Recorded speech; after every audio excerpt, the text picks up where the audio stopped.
বালিয়াটি জমিদার বাড়ি, মানিকগঞ্জের ঐতিহাসিক ঐশ্বর্য। মানিকগঞ্জের সাটুরিয়া উপজেলায় শান্ত পরিবেশে লুকিয়ে আছে বাংলাদেশের অন্যতম বৃহৎ মনোমুগ্ধকর স্থাপত্য, বালিয়াটি জমিদার বাড়ি। শত বছরের ইতিহাস, করুণ কার্য আর জমিদারি আমলের গৌরব সবকিছু আজও দাঁড়িয়ে আছে অটুট মহিমায়। এই বিশাল জমিদার বাড়িটি অবস্থিত মানিকগঞ্জের সাটুরিয়া উপজেলার বালিয়াটি গ্রামে।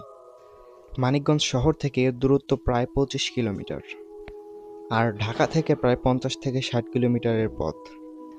সময় লাগে সাধারণত ১.৫ থেকে ২ ঘন্টা। ১৮০০ শতকের দিকে ৪ ভাই বড়লাল সাহা, রামেশ্বর সাহা, রজনীকান্ত সাহা এবং অরবিন্দ সাহা তাদের বাণিজ্যিক সুবৃদ্ধির ফলেই গড়ে তুলেছিলেন এই মহার্য জমিদার প্রাসাদ। একসময় এখানে ছিল ৭টিরও বেশি প্রাসাদ, যার প্রতিটিতেই ছিল ইউরোপীয় ও বাংলা স্থাপত্যশৈলীর মিশ্রণ।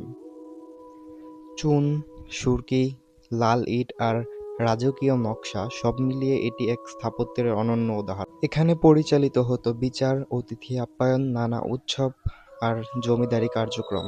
প্রাসাদের প্রতিটি কক্ষে আজও সেই ঐতিহাসিক অভিজাত্যের ছাপ স্পষ্ট দেখা যায়। একসময় মানুষের কোলাহল, রথযাত্রা আর উৎসবে মুখরিত থাকত এই বাড়ি। আজ অনেকটাই নীরব, তবুও স্থাপত্যের প্রতিটি অংশ যেন অতীতকে স্মরণ করিয়ে দেয়। বাংলার ইতিহাস, স্থাপত্য আর প্রকৃতিকে একসাথে অনুভব করতে চাইলে বালিয়াটি জমিদার বাড়ি অবশ্যই ভ্রমণের তালিকায় রাখুন। ভিডিওটি ভালো লাগলে লাইক, কমেন্ট আর শেয়ার করতে ভুলবেন না।